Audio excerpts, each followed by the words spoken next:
Welcome to the channel Nightmare Ghostly Echoes, where true horror stories will make you shiver.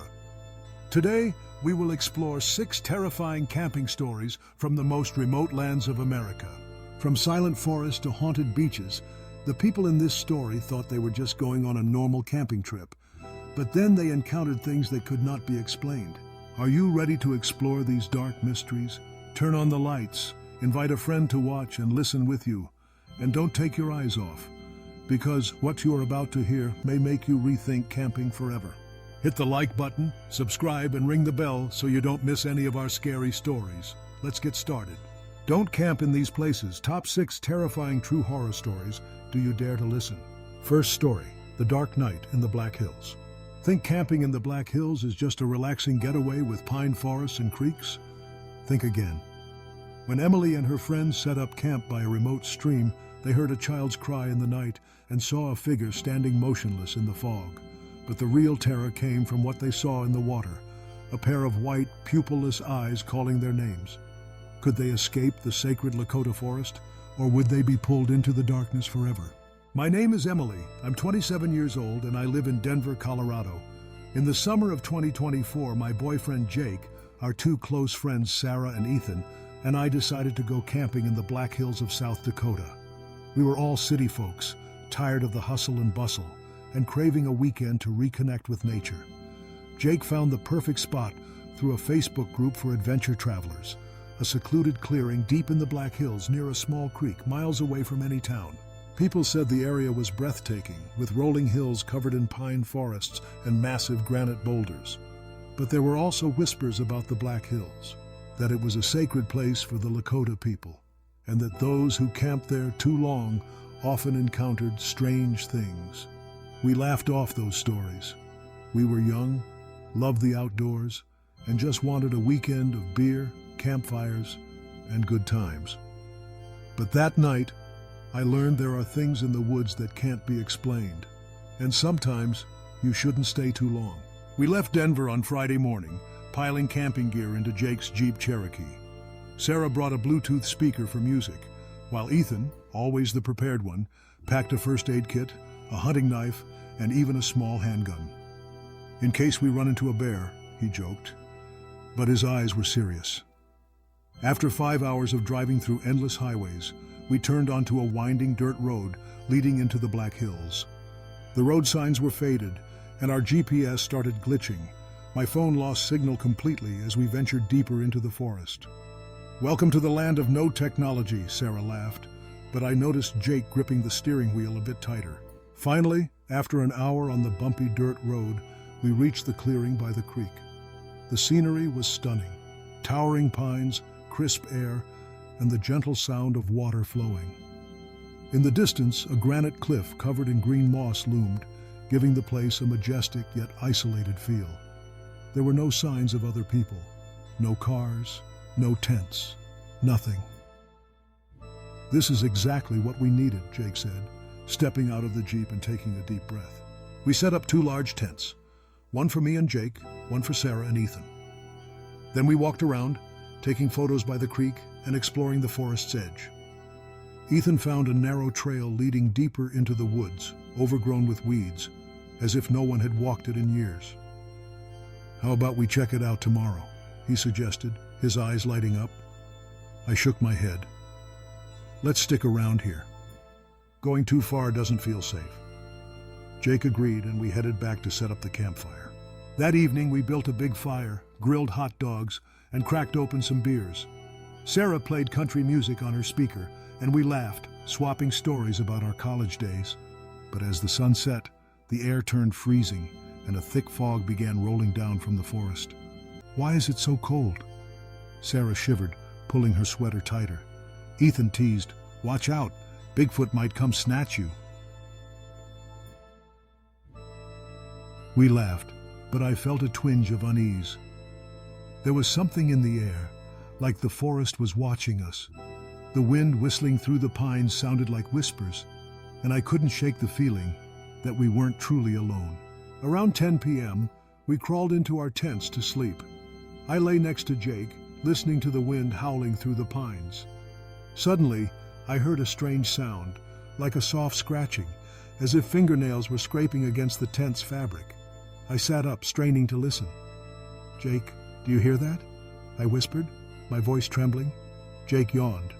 "Probably just a branch brushing the tent. Go back to sleep, Em." But the sound didn't stop. It was rhythmic, like someone was deliberately scratching, slow and intentional. I shook Jake again, and he grabbed his flashlight, unzipped the tent, and looked outside. Nothing, just thick fog enveloping everything beyond a few feet. "Must be the wind," he said, but his voice lacked conviction. I peered through the tent flap, and my heart pounded when I saw a shadowy figure standing about 30 feet away near the creek. It stood motionless, like a statue, its head tilted slightly to one side. "Jake, look!" I pointed, but when Jake shone his flashlight, the figure vanished, as if it had melted into the fog. "You're imagining things," Jake reassured me, but I knew I wasn't dreaming. Something was out there. I tried to sleep, but every small noise, the snap of a twig, the rustle of leaves made me jump. Eventually I drifted off, but my sleep was restless. At around 2 a.m., I jolted awake to a loud thud, like someone had thrown a rock at the tent. "Jake!" I shook him, my heart racing. "There's something out there." Jake grabbed his flashlight again, unzipped the tent, and shouted, "Who's there? Come out!" No response, just the sound of wind and water. But then I heard a new sound, a faint whisper, like someone talking far away. "Do you hear that?" I asked. Jake nodded, his face pale. "It's probably the creek," he said, but we both knew it wasn't the water. The next morning we checked around the tents. Sarah screamed when she saw handprints in the damp soil right next to her tent. Not footprints, handprints, as if someone had been crawling around in the night. "What the hell is this?" Ethan asked, examining them. They were small, like a child's, but there were no prints leading away. They stopped right at the tent, as if the person had vanished. "Maybe an animal?" Jake suggested, but his voice was uncertain. No animal left handprints like that. Ethan knelt down, looking closer. "These are human. Look, you can see the fingerprints." We tried not to dwell on it, afraid that talking too much would make us panic. All day we walked around the creek, took photos, and tried to enjoy the trip. But I couldn't shake the feeling of being watched. Every time I glanced into the forest, I felt eyes staring back. By the afternoon, Ethan suggested exploring the trail from yesterday. "Just a short hike to see what's out there," he said, his voice eager. Sarah agreed, but I protested. "Let's stay here. We pack up tonight and leave early tomorrow." Jake nodded. "She's right. It's safer here." Ethan looked disappointed. "You guys are too paranoid. It's just a forest." We returned to the tents and cooked a simple dinner of instant noodles and grilled meat. But the mood wasn't as light as the previous night. Sarah was quieter, and Ethan kept glancing into the woods as if searching for something. As the sun set, the fog rolled in again, thicker than before, blocking out the moonlight. The campfire seemed weak, unable to push back the cold. A nameless dread gripped my chest. Around 11 p.m., we heard a new sound, a child's cry, coming from the forest. "What's that?" Sarah whispered, clutching Ethan's arm. Jake stood, shining his flashlight into the woods. "Probably a wild animal," he said, but his voice shook. The cry continued, faint and pained, like someone in distress. "Maybe it's a kid lost out there," I said, though I knew it was unlikely. This area was miles from any settlement. Ethan, ever curious, suggested, "Should we check it out?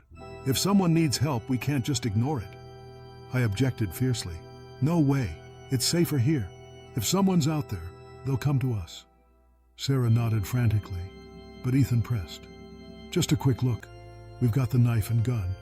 Jake intervened. "No one's going anywhere. We wait till morning." We stayed put, but the crying didn't stop. It moved closer, then farther, as if someone was circling through the woods. We turned off the speaker, sitting silently around the fire, listening. Then, suddenly, the crying stopped. In its place came a sharp hiss, like wind, but more deliberate, like whispering. I gripped Jake's hand, my heart pounding. "Let's go to bed," I said, trying to stay calm.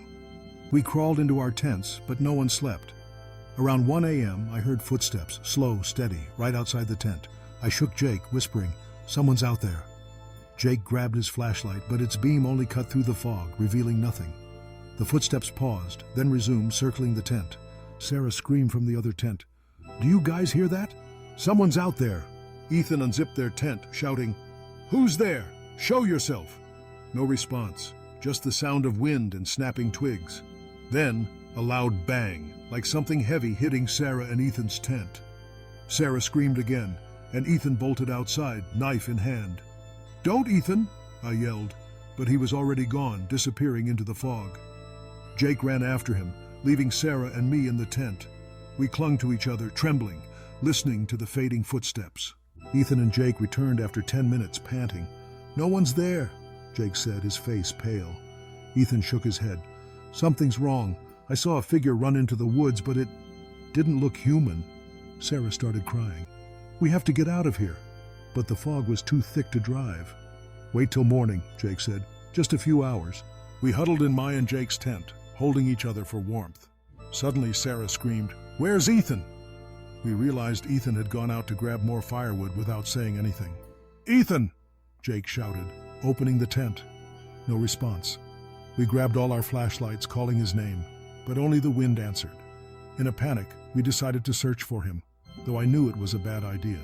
We followed the trail into the woods, shouting his name. The fog made everything hazy, and our flashlights barely pierced it. Then we saw him. Ethan stood motionless by the creek, about 50 feet away, staring into the water, muttering. "Ethan!" Sarah called, but he didn't respond. As we got closer, I saw the water reflecting a figure, not Ethan's. It was tall, thin, with white, pupilless eyes. I screamed, yanking Sarah and Jake back. Ethan suddenly turned, yelling, "Don't look at the water!" He ran toward us, but I heard other footsteps, faster, heavier, chasing from behind. The whispering came again, clearer now, calling my name. "Emily! Emily!" We sprinted back to the tents, hearts pounding. "Pack up, we're leaving!" Jake yelled. I threw sleeping bags and personal items into the Jeep, ignoring the tents. Jake started the engine, but it sputtered, as if tampered with. "What the hell?" Jake cursed, slamming the gas. Finally, the Jeep roared to life, and we sped out of the campsite, not daring to look back. As we raced down the dirt road, I glanced in the rearview mirror and saw a figure standing in the middle of the road, motionless in the fog. It didn't chase us, just stood there, watching. We drove to the nearest town, Custer, about 30 miles away. At a gas station, I called 911, my voice shaking, telling the police about the handprints, the crying, the figure in the fog. The officer, an older man with a stern face, listened and said, "The Black Hills are a strange place. Some things we never explain." They promised to check the area, but said the dirt road we took was rarely used, and we might have encountered something that doesn't belong here. He mentioned a Lakota legend about spirits in the water, entities that live in the creeks and lakes, luring people to the depths if they stare too long. On the drive back to Denver, no one spoke. Ethan, usually cheerful, was silent. When I asked what he saw by the creek, he shook his head. "I don't want to talk about it. Don't ask." Weeks later, I researched the Black Hills and found the Lakota legend. They say if you hear your name called in the woods, you must never answer, as it's how the spirits take you. We never returned to the Black Hills. Sarah and Ethan broke up a few months later, and Ethan started having nightmares, muttering about white eyes in his sleep. I still keep the flashlight Jake used that night, a reminder. Some places are beautiful, but they hold secrets you don't want to uncover. The Black Hills is one of them. Story 2, Ghost Beach, Oregon Coast. A family camping trip on the Oregon coast sounds perfect, right? But when Laura and her family pitched their tent near an abandoned fishing village, they found an old boat filled with half-burned candles and heard knocking in the night. Then a strange man appeared, inviting them to a festival of the sea. Shadowy figures in the fog and eerie singing from the ocean forced them to run for their lives. Was it just their imagination, or was the sea really calling them? My name is Laura, I'm 32, and I live in Portland, Oregon. In August 2024, my husband Tom, our 2 kids Mia, 10, and Ben, 8, and I decided to go camping on a remote beach along the Oregon coast, near an abandoned fishing village. We wanted a simple family getaway, away from our busy lives, where the kids could play in the sand and we could enjoy the ocean breeze. Tom found the campsite through a travel website, a wide stretch of sand nestled between towering cliffs, far from crowded resorts. People said it was peaceful, with gentle waves and stunning sunsets. But there were also stories about this beach, that the nearby abandoned village was tied to strange events, and that campers sometimes heard calls from the sea. We brushed off those rumors. We just wanted a relaxing weekend with tents, a campfire, and the sound of waves. But that night, I learned there are things on the beach that don't belong to this world, and sometimes you shouldn't go to places too isolated. We left Portland on Saturday morning, packing our SUV with camping gear. Mia and Ben were excited, singing along to kids' songs, while I checked our supplies: tent, sleeping bags, camp stove, and a cooler full of food.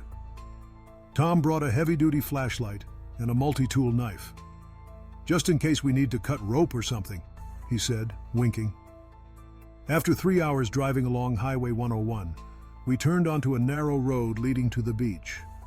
It was sandy and rocky, making the car shake. My phone still had a signal, but it weakened as we neared the coast. "This place is really out there," I said, a bit uneasy. Tom grinned.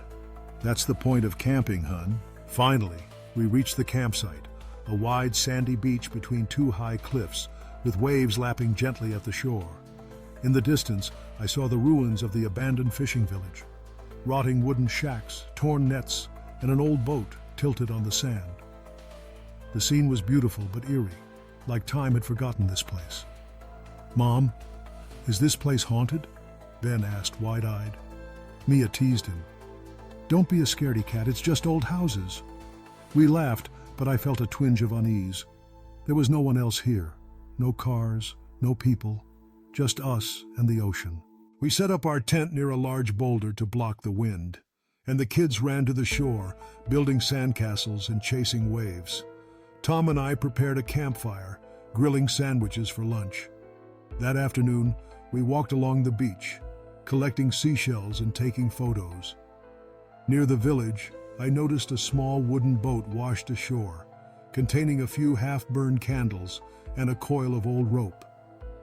"Probably left by fishermen," Tom said, but I found it odd. Who leaves candles on a boat? I told the kids to stay away from it, and we headed back to the tent. That evening, we lit a campfire, roasted marshmallows, and told ghost stories to the kids. Mia and Ben giggled, but as the sun set, the air turned freezing, and fog rolled in from the sea. The waves sounded louder, almost like they were whispering. "This place feels creepy," Mia said, clutching her blanket. Tom laughed. "It's just fog, kiddo. Sleep tight." But I noticed him glancing at the ocean, as if searching for something. Around 9 p.m., we tucked the kids into the tent. Tom and I sat by the fire a bit longer, listening to the waves. Suddenly, I heard a knock, soft, rhythmic, like someone tapping on the tent. "Tom, do you hear that?" I asked, straining my ears. Tom tilted his head. "Probably the wind hitting a branch." But there were no trees near the tent, just sand and rocks. The knocking continued, slow, like someone trying to get our attention. I stood, shining the flashlight around the tent, but saw nothing but thick fog. "Maybe it's crabs or something," Tom said, but his voice lacked conviction.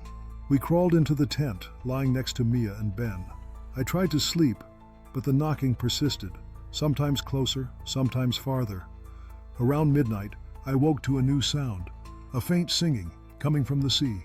It sounded like a woman, the melody sad and drawn out. "Tom, do you hear that?" I shook him. Tom sat up, listening. "Probably the wind through the cliffs," he said, but I saw him grip his knife. The singing stopped, but I couldn't fall back asleep. Something wasn't right here.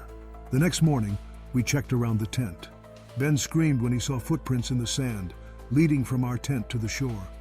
They were small, like an adult's bare feet, but there were only prints going out, none coming back. "Who made these?" Mia asked, her voice trembling. Tom examined them. "Maybe a fisherman passed by last night." But there were no prints leading to the tent, as if the person appeared from thin air and walked to the sea. A chill ran down my spine. "We should leave early," I said. Tom nodded, but Mia and Ben begged to stay one more day. "Just one more, Mom," Ben pleaded. I reluctantly agreed but told everyone to stay close to the tent. All day we played on the beach, but I couldn't relax. Every glance at the village felt like someone was watching. That afternoon, while collecting firewood, I found a small circle of stones on the sand near the village. Inside was a half-burned candle, like the one from the boat. "Tom, look at this," I called. Tom frowned. "Someone's messing around?" He kicked the circle, scattering the stones. But I felt uneasy. Something was very wrong. That night the fog was thicker, blotting out the stars. We lit a campfire, but the flames seemed weak, as if swallowed by the sea. Around 10 p.m., we heard footsteps on the sand, slow, heavy, approaching the tent. "Who's there?" Tom shouted, grabbing the flashlight. A man stepped out of the fog, about 50, wearing a tattered fisherman's coat, his hair wet and plastered to his forehead. "Sorry to bother," he said, his voice low. "I'm a fisherman here. Saw your fire, thought I'd say hi." I held Mia and Ben close, distrust rising. "Where do you live?" Tom asked. The man pointed to the village. "Right there, in the village." I shivered. That place had been abandoned for decades. "What do you want?" I asked, my voice shaking. He smiled, showing yellowed teeth. "Just inviting you to the village. We're having a little festival tonight, on the beach." Tom shook his head. "Thanks, but we're heading to bed." The man stared at us, his eyes cold, then nodded. "Fair enough, but if you change your mind, come to the village. The sea's calling." He turned and vanished into the fog. We crawled into the tent, my heart racing. "That guy wasn't normal," I whispered. Tom nodded. "We leave at dawn." But around 1 a.m., the knocking started again, louder, like hands pounding the tent. "Who's there?" Tom yelled, gripping his knife. No answer, but the knocking continued from all sides, as if multiple people surrounded us. Mia started crying and Ben clung to me. Suddenly, the knocking stopped, and the singing returned, clearer, as if someone stood just outside. I peeked through the tent flap, and my heart stopped. The man stood a few feet away, motionless, staring at us. Around him were other figures, hazy, like they were made of fog. "Tom!" I screamed. Tom burst out, knife in hand, shouting, "Get out!" The man didn't move, only said, "The sea's calling. You have to come." Mia screamed, and I pulled the kids to the tent's corner. The tent shook, as if someone was pulling it. Tom swung his knife but hit nothing. "Run to the car!" he yelled. We bolted from the tent, dragging Mia and Ben to the SUV. The man and figures didn't chase us, just watched. I yanked the car door open, shoving the kids inside. But when Tom started the engine, it wouldn't turn. "What the hell?" he cursed, slamming the wheel. I looked out and saw the man approaching, holding a lit candle. "Hurry, Tom!" I screamed. Finally, the engine roared, and we sped down the sandy road, tires spinning. As we passed the village, I saw flickering lights in the abandoned shacks, like candles being lit. The singing followed us, even as we drove away. I glanced in the rearview mirror and saw the man standing on the beach, candle in hand, its light illuminating a pale, lifeless face. We drove to the nearest town, Cannon Beach, and stopped at a small motel. I called 911, telling them about the man and the figures. The police took our statement but said the village had been abandoned since the 1970s, with no residents. They checked the campsite but found no footprints or candles, only our torn tent. An older officer mentioned that the beach had seen disappearances, and locals believed the sea calls the lost through strange rituals. On the drive back to Portland, Mia and Ben were silent, sleeping in each other's arms. Tom didn't speak, but I saw his hands tremble on the wheel. I researched the beach and found an old story. In the 1960s, a group of fishermen vanished after a ritual, leaving candles and ropes. Some say their spirits linger, inviting the living to a festival of the sea. We never returned to that beach. Mia started having nightmares, saying she saw the man outside her window. I still keep the candle Tom picked up from the sand, a reminder. Some places are picture perfect but hide secrets you shouldn't uncover. Story 3. Deep Forest and Flickering Lights, Appalachian Mountains. The Appalachian Mountains are great for camping, but not at night. When Ryan and his friends set up camp by a river, they saw a flickering lantern on the hill, like someone was luring them. Footprints appeared around their tent, and a figure with white eyes emerged from the fog. As they fled, they stumbled upon an abandoned campsite where others had vanished. Was the light from a ranger, or something far more sinister? My name is Ryan, I'm 24, and I live in Asheville, North Carolina. In the fall of 2024, my 3 close friends, Claire, Lucas, and Mia, and I decided to go camping in the Appalachian Mountains near a remote river in Pisgah National Forest. We were all outdoor enthusiasts, regularly hiking and camping to escape our busy lives. Lucas found the campsite through a hiking forum, a clearing by the river, deep in the forest, far from any main road. People said it was pristine, with oak and pine forests and the soothing sound of the river. But there were also stories about this forest, that it was once a hideout for outlaws, and that some campers saw flickering lights at night. We laughed off those rumors. We were young, confident, and thought we knew the wilderness. But that night, I learned there are things in the forest that can't be explained, and sometimes you shouldn't venture too deep into the dark. We left Asheville on Friday morning, loading camping gear into Lucas's pickup truck. Claire brought a camera for forest photos, while Mia, always cautious, packed a first aid kit and a folding knife. I brought a powerful flashlight and a small axe for chopping wood. In case we need firewood or to fend off wildlife, I joked, but we all knew the Appalachians could be dangerous. After 4 hours of driving, we turned onto a narrow dirt road into Pisgah. The GPS lost signal as we went deeper, and my phone had only one weak bar. "Welcome to the wild," Claire laughed, but I saw her glance out the window, sensing the isolation. Finally, after a rough stretch, we reached the clearing by the river. The scenery was breathtaking. Oaks glowing red in the fall sun, the river sparkling and crisp air. A steep hill loomed in the distance, covered in trees, making us feel like we were in the heart of the wilderness. There were no signs of people, no cars, no tents, just the sound of water and birds. "This is paradise," Lucas said, clapping my shoulder. We set up 2 tents, one for me and Lucas, one for Claire and Mia. Then we explored the riverbank, taking photos. Mia found a narrow trail leading up the hill, overgrown with weeds, unused for years. "Should we check it out tomorrow?" she suggested. I shook my head. "Let's stay close. Going too far isn't safe." Lucas agreed, but Claire teased, "Ryan, don't be such a wimp. It's just a forest." That evening we built a campfire, grilled steaks and drank beers. Claire played folk music on her phone, and we swapped stories about past hikes. But as the sun set, the air turned freezing, and a light fog drifted down from the hill. "Why is it so cold?" Mia shivered, pulling her jacket tighter. Lucas grinned. "Watch out for forest ghosts coming to snatch you." We laughed, but I felt uneasy. The wind through the trees sounded like whispers, and I couldn't shake the feeling that someone was watching from the shadows. Around 10 p.m., we crawled into our tents. I lay next to Lucas, listening to the river and wind. Suddenly, I heard a strange sound, like snapping twigs, but rhythmic, as if someone was walking near the tent. "Lucas, you hear that?" I whispered. Lucas yawned. "Probably wildlife. Go to sleep, Ryan." But the sound didn't stop. It grew closer, like someone circling the tent. I sat up, grabbed my flashlight, and unzipped the tent. Nothing, just a faint fog.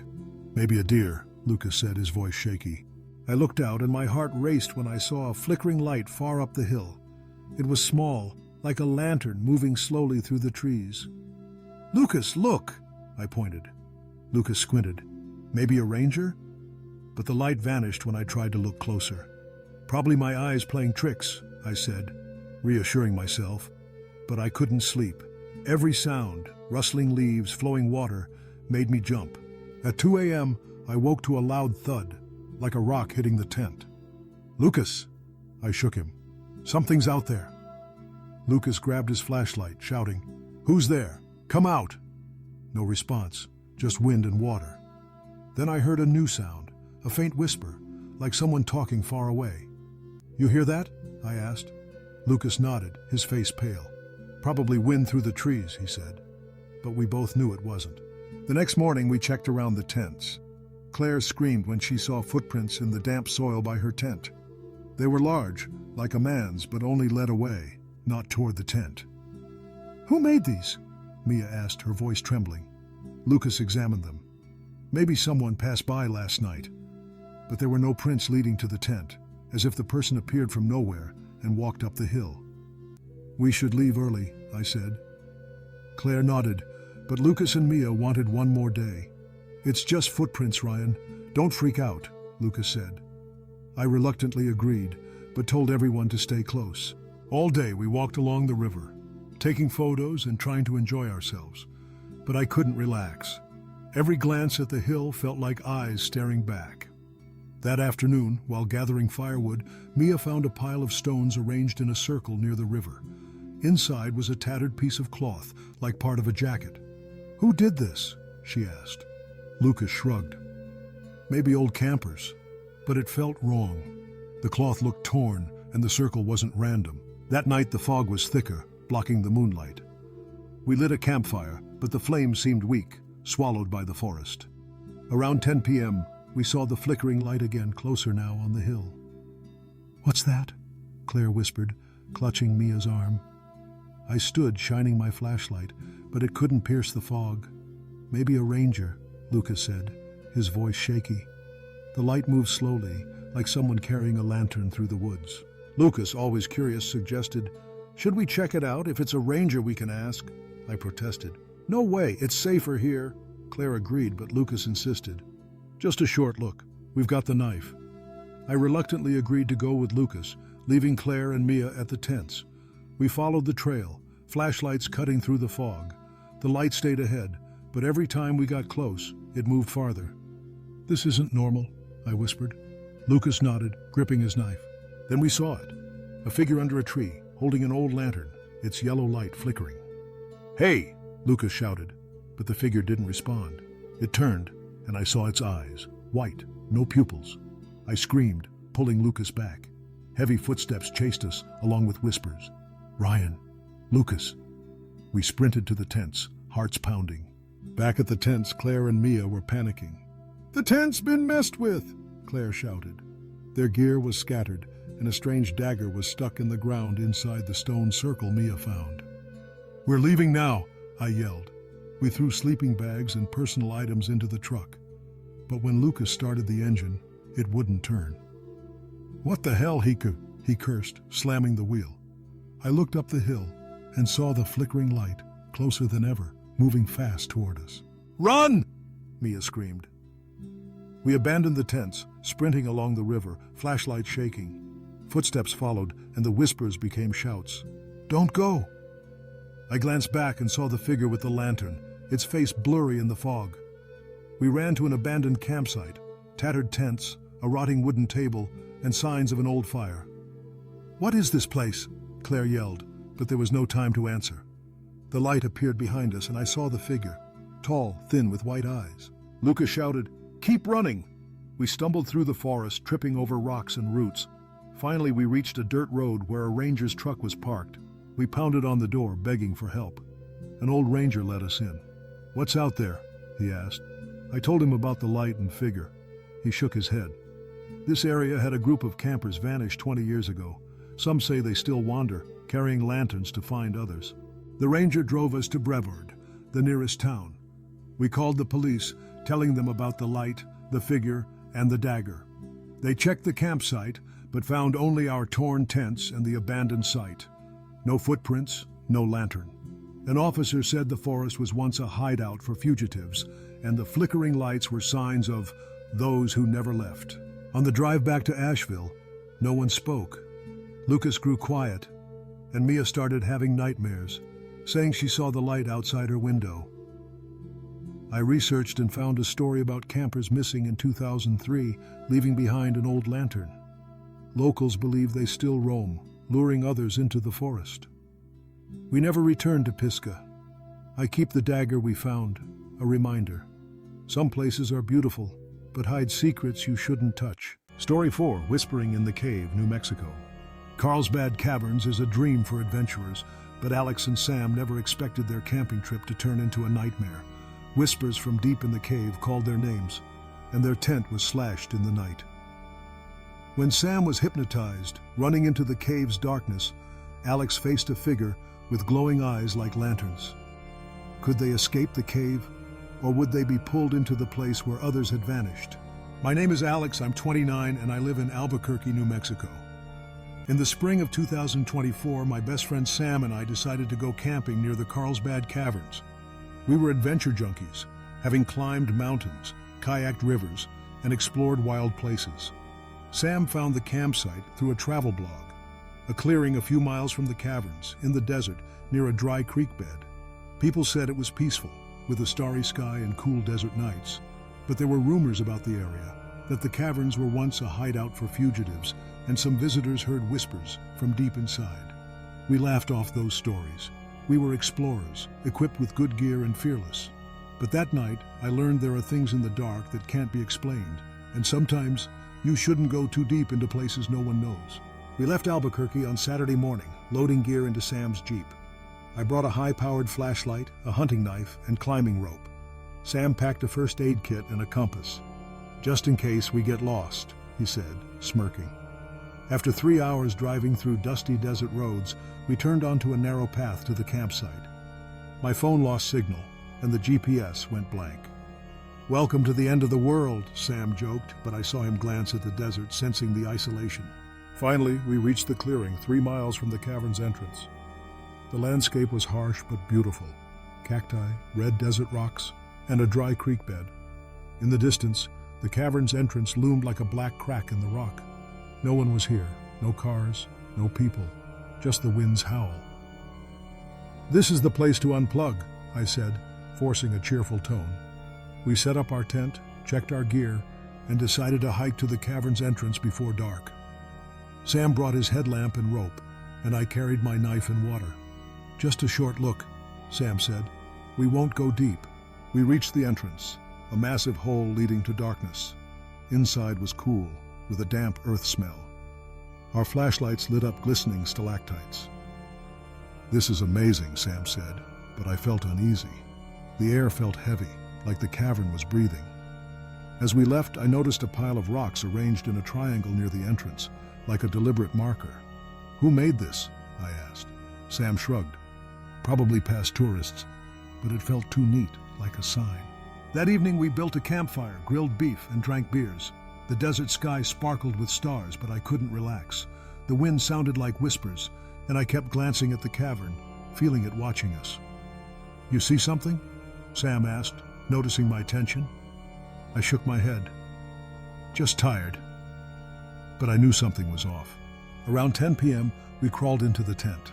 I lay on my sleeping bag, listening to the desert wind. Suddenly I heard a faint sound, like whispering, coming from the cavern.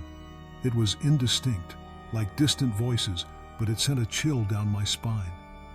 "Sam, you hear that?" I whispered. Sam sat up, listening. "Probably wind through the cave," he said, his voice shaky. The whispering continued, growing louder, like it was calling our names. "Alex! Sam!"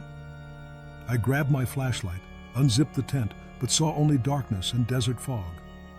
"Must be our imagination," I said, trying to calm myself. Around midnight, I woke to a loud thud, like a rock hitting the tent. "Sam!" I shook him. "Something's out there." Sam grabbed his headlamp, rushed outside, knife in hand. "Who's there? Show yourself." No answer, just wind. But the whispering grew clearer, like someone stood outside. "Alex, come inside." I gripped my knife, heart pounding. Sam returned pale. "No one's there, but I saw a light in the cave, like a flashlight or something." I looked at the cavern, and sure enough, a faint light flickered at the entrance. "We're not checking it out," I said. "Wait till morning." The next morning, we checked the tent. I nearly screamed when I saw a long slash in the fabric, like someone had cut it with a knife. "What the hell?" Sam asked, inspecting the tear. Nearby, we found another pile of rocks, this time in a star shape, with an animal bone in the center. "Who did this?" I asked, my voice trembling. Sam shook his head. "Maybe wildlife, or some psycho." But we both knew no animal arranged rocks like that. We hiked to the cavern to check the light from last night. At the entrance, we found a pair of old, tattered boots, as if abandoned. "Who left these?" Sam asked, picking them up. Inside was a crumpled note, scrawled with, "Don't go deeper." A chill ran through me. "We should leave," I said. But Sam, ever curious, protested. "Just a quick look to see what's up. Probably a prank." I reluctantly agreed, but told him not to go too far. We entered the cave, headlamps lighting the stalactites. The air was heavy, and the whispering returned, clearer now. "Alex." "Sam." I stopped, heart racing. "You hear that?" Sam nodded but kept going. "Just echoes," he said, uncertain. Then we saw a faint light deep in the cave. "Someone's in here," Sam whispered. I pulled him back. "We're leaving." But Sam was too far ahead, and I had to follow. That night, the desert fog was thicker, hiding the stars. We lit a campfire, but the flames felt weak, swallowed by the dark. Around 11 p.m., the whispering returned, closer, like someone stood outside the tent. "Alex, enter the cave!" I gripped my knife, heart pounding. "Sam, you hear that?" Sam grabbed his headlamp, but its light couldn't pierce the fog. "Someone's out there," he whispered. Suddenly the tent shook, like someone was pulling it. Sam rushed out, knife in hand, shouting, "Who's there? Show yourself!" No answer, but the whispering became a shout. "Enter the cave!" I peeked through the tent flap and saw a figure a few feet away, motionless in the fog. It was tall, thin, with glowing eyes like lanterns. "Sam, get back!" I yelled, pulling him inside. But Sam stood frozen, staring at the figure. "It's calling us," he muttered. I yanked Sam into the tent, but he acted strange, muttering, "We have to go in." I shouted, "Sam, snap out of it!" But he pushed me, bolting outside toward the cave. I chased him, flashlight shaking. The fog was thick, and the whispering was now a chorus, echoing across the desert. I saw Sam at the cave's entrance, staring into the dark, muttering, "They're waiting." I grabbed him, but he fought back like he was possessed. "Sam, stop!" I yelled, slapping his face. He blinked, looking at me, eyes wild. "I saw them, in the cave." I dragged him back to the tent, but the whispering didn't stop, and I saw lights in the cave, brighter, like dozens of lamps moving. "Run!" I screamed. We threw gear into the Jeep, the tent now slashed with more cuts, and the rocks formed an I shape. When I started the Jeep, the engine sputtered, like it was tampered with. "What the hell?" I cursed, slamming the wheel. Sam sat silent, muttering, "They want us to stay." Finally, the engine roared, and we sped out of the desert, not looking back. In the rearview mirror, I saw the figure at the cave's entrance, its glowing eyes piercing the fog.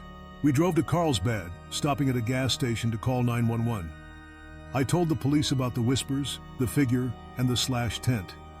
They checked the campsite, but found only our torn tent and the rock piles. No footprints, no boots, no note. An old ranger said the caverns were a hideout for fugitives in the 1980s, and some believe they're still there, living in the dark. On the drive back to Albuquerque, Sam was silent, staring out the window. He started having nightmares, saying he heard whispers calling his name nightly. I researched and found a story about tourists vanishing in the caverns in 1985, leaving boots and rope. Locals believe the caves hold their spirits, calling others to join them. We never returned to Carlsbad. I keep the "don't go deeper" note, a reminder. Some places are beautiful, but dangerous, and Carlsbad Caverns is one of them. Story 5, The Boys in the Silent Forest, Adirondack Mountains. A birthday party in the Adirondack Mountains sounds fun, but for Noah and his teenage friends, it was a deadly mistake. The forest went eerily silent, with no insect sounds, and stone circles appeared around their tent. Then masked figures with blank white faces emerged, chasing them with knives in the night. Could they escape the cursed forest? Or would they become part of a horrifying ritual? My name is Noah, I'm 17, and I live in Albany, New York. In the summer of 2024, my 3 best friends, Emma, Liam, and Sophie, and I decided to go camping in the Adirondack Mountains to celebrate Liam's 18th birthday. We were high school seniors, wanting a memorable adventure before graduation. Emma found the campsite through a local Snapchat travel group, a clearing deep in the Adirondacks, near a small lake, far from any main road. People said it was pristine, with towering pines and a mirror-like lake. But there were rumors about this forest, that it was once the site of strange rituals, and some campers heard calls from the woods or saw unusual stone circles. We laughed off those stories. We were teenagers, full of energy, and thought we were invincible. But that night, I learned there are things in the forest that don't belong to this world. And sometimes, youthful curiosity can lead you to places you should never go. We left Albany on Saturday morning, piling camping gear into Liam's dad's old van. Emma brought a Bluetooth speaker for music, Sophie packed a deck of cards and a flashlight, and I brought a folding knife and a camping lantern. Liam, the organizer, brought a large tent and a cooler of beers he'd snuck from home. Just for fun, he winked. After 3 hours driving through winding roads, we turned onto a dirt trail into the Adirondacks. My phone lost signal deep in the forest, and the GPS showed a blank screen.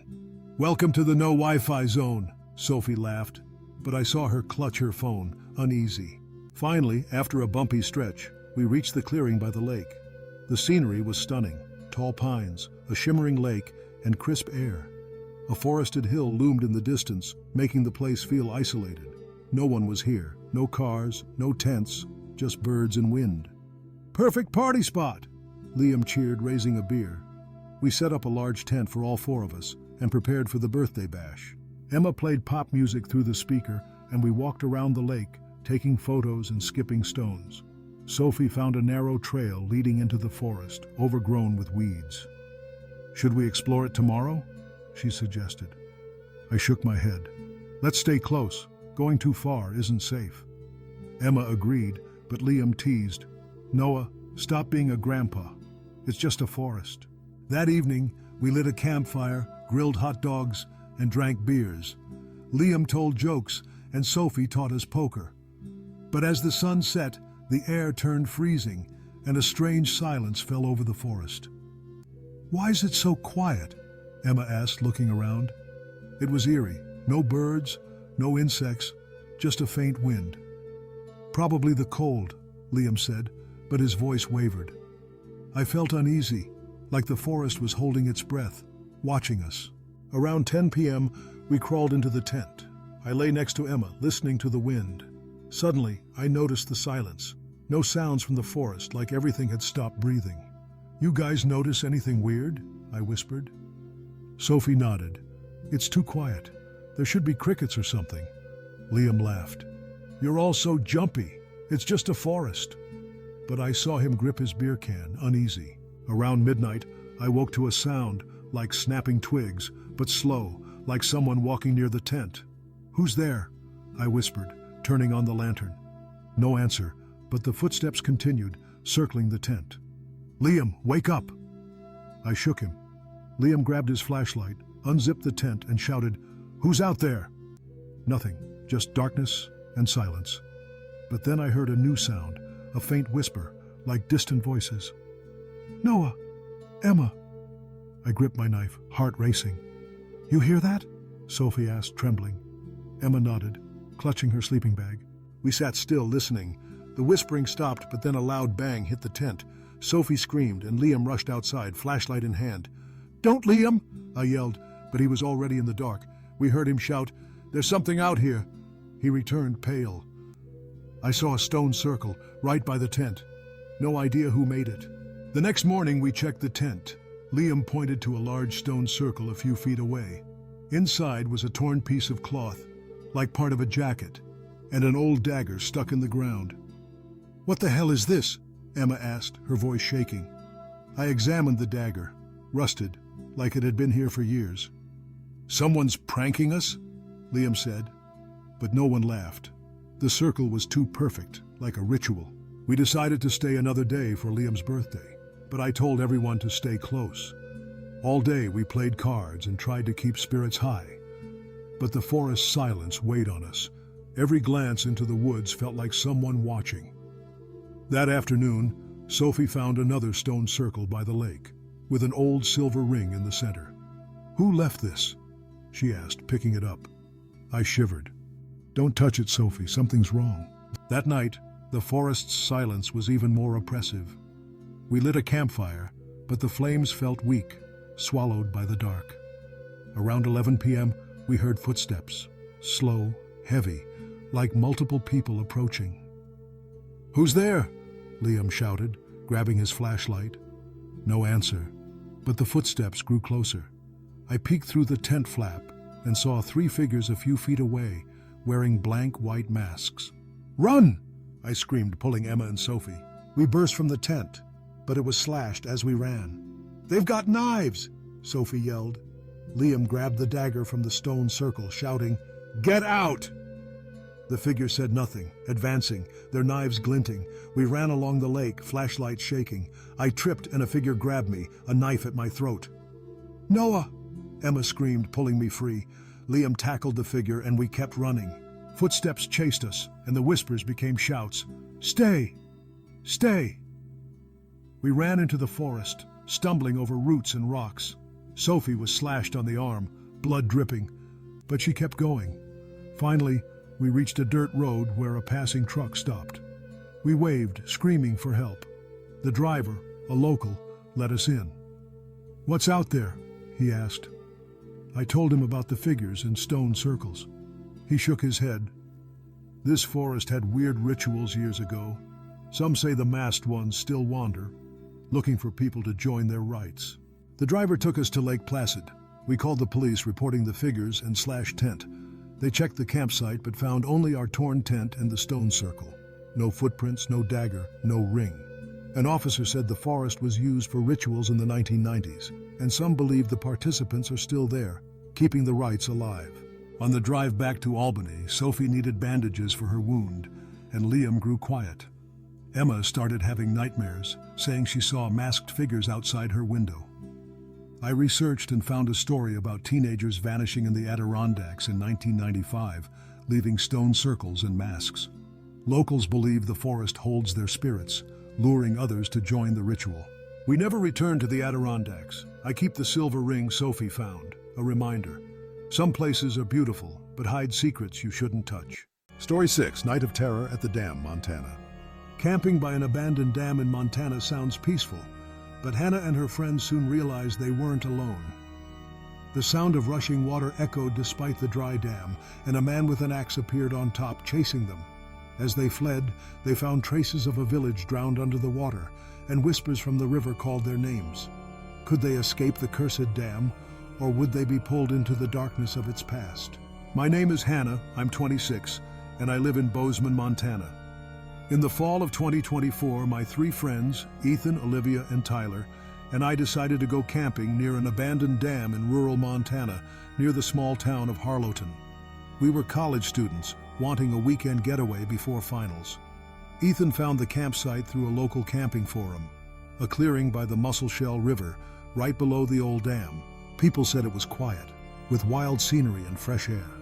But there were rumors about the dam, that it caused a devastating flood in the 1950s, wiping out a small village, and that some campers saw figures standing on the dam at night. We laughed off those stories. We were young, adventurous, and just wanted a break with campfires and laughs. But that night, I learned some places hold dark secrets, and sometimes you shouldn't camp too close to forgotten memories.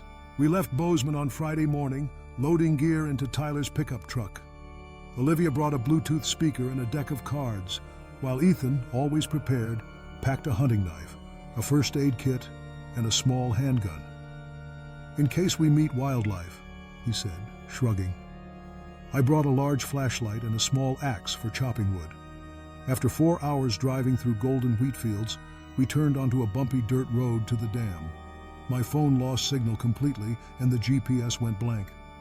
"Welcome to nowhere," Olivia joked, but I saw her glance out the window, sensing the isolation. Finally, we reached the clearing by the river below the dam. The scene was beautiful but eerie. The old dam, covered in green moss, loomed like a ghost, with the Musselshell River flowing slowly below. Low hills surrounded us, making us feel cut off. No one was here. No cars, no tents, just the sound of water and wind.